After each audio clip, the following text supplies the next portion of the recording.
विवेक रश्मि के तमाचे से छन्ना गया, क्योंकि अभी तक उसने रश्मि के किसेस को महसूस किया था। उसने अपना आपा खो दिया और रश्मि की कलाई मोड़ दी। यही होता है जब औरत बिना बाप के पलती है, उसे हर वक्त तमीज सिखाने की जरूरत पड़ती है। रश्मि ये सुनकर दुखी भी हो गई और डर भी गई। लोग बाप की कमी याद दिलाते हैं। काश यही लोग अपनी माँ से औरत की इज्जत करना सीख लेते। विवेक को रश्मि का ये नया ही रूप दिखा। उसने सोचा अगर इसके आगे विवेक ने कुछ भी किया तो रश्मि बर्दाश्त नहीं करेगी। उसने रश्मि को सोफे पर पटका और चांटा मारने के लिए हाथ उठाया। तभी भीम सिंह ने गाड़ी का हॉर्न बजाया। विवेक अचानक ही रुक गया और गुस्सैल ढंग से दरवाजा बंद करके चला गया। रश्मि सोफे पर पड़े पड़े ही रोने लगी। विवेक को मनी मन कोसते हुए उसने सोचा कि आखिर उसकी बहन मानसी को इस आदमी में क्या नजर आता है। क्यों मानसी इस जैसे घटिया आदमी के लिए रश्मि पर शक करती है। इधर मानसी और नील कुछ खूबसूरत पल बिता रहे थे और फिर नील मानसी को उसके बंगले के बाहर छोड़ने गया। मानसी, शुक्रिया आज की शाम को बिगड़ने न देने के लिए। शुक्रिया मेरा मुश्किल वक्त में साथ देने के लिए। मानसी गाड़ी से उतरी ही थी कि उसने वापस आके नील को किस किया और चली गई। नील समझ ही नहीं पाया कि हुआ क्या।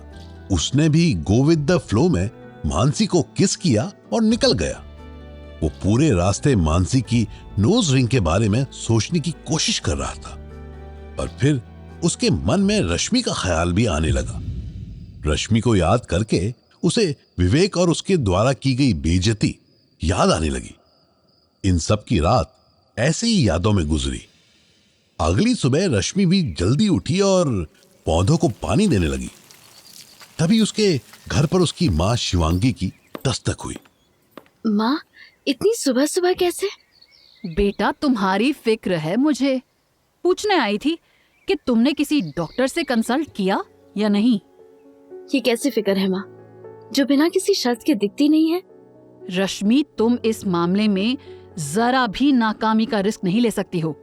अगर खरबंदा परिवार को वारिस नहीं मिला तो उनकी सारी विरासत चैरिटी में चली जाएगी। रश्मि समझ गई थी कि उसकी माँ मानसी का घर बचाने के लिए नहीं बल्कि अपना घर बसाने के लिए ये सब कर रही थी। मैं समझ गई हूँ माँ, तुम्हें इतना समझाने की जरूरत नहीं है। तो फिर जाओ और रेडी हो जाओ, मानसी भी आती ही होगी। मानसी को अस्पताल नहीं जाना था। वो डर में थी कि कहीं माँ को रात के बारे में पता ना चल जाए। रश्मि अपने बाथरूम में जाने लगी। तभी उसकी नजर अविनाश और उसकी फोटो पर पड़ी। ये फोटो रश्मि को अविनाश ने कॉलेज के पहले ट्रिप पर दी थी। उसने फोटो उठाकर वापस टांगने की सोचने लगी, फिर अपनी माँ के बारे में सोचकर रुक गई। मानसी भी तब तक आ चुकी थी। मानसी को देखकर लग रहा था कि नील से हुई मुलाकात उसके लिए अच्छी थी। आओ मानसी, बैठो। थोड़ी देर में डॉक्टर के पास चलते हैं। भगवान करे इस बार रश्मि प्रेग्नेंट हो जाए। रश्मि, मानसी और उसकी माँ तीनों अस्पताल के लिए निकल गए। अस्पताल पहुंचने पर रश्मि थोड़ी हिचक रही थी। घबराओ मत रश्मि, ये हमारे फैमिली डॉक्टर हैं। इनसे डरने या शर्माने की जरूरत नहीं है। एक ही चेकअप है रश्मि, ज्यादा वक्त नहीं लगेगा। डॉक्टर ने रश्मि को चेकअप किया और एक रिपोर्ट लेके बाहर निकला। उसके माथे की शिकन बढ़ी हुई थी। रिपोर्ट क्या कहती है डॉक्टर? रश्मि को प्रेगनेंसी में दिक्कत तो नहीं होनी चाहिए, पर रश्मि को प्रेग्नेंट होने में वक्त लगेगा। दरअसल रश्मि की डेट्स के हिसाब से उसे विवेक से मिलना चाहिए।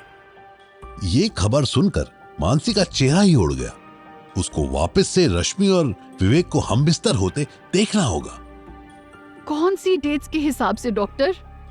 रश्मि की डेट्स आने के एक हफ्ते पहले उसे विवेक से मिलना चाहिए। यानी ये हफ्ता ही करना होगा, जो भी करना है। रश्मि बाहर आई तो रश्मि को देख मानसी ने अपना मुंह टेढ़ा कर लिया। ये देख रश्मि समझ गई कि रिपोर्ट क्या कहती है। जैसे ही रश्मि मानसी के पास गई वैसे ही मानसी का फोन बजा। हेलो, कौन? कितने? 10 लाख? ये कोई मजाक तो नहीं है ना? मुझे सबूत चाहिए। मानसी ने फोन रखा ही था कि उसके फोन की नोटिफिकेशन बेल बजी। मानसी के चेहरे पर टेंशन का एक तूफान आ गया।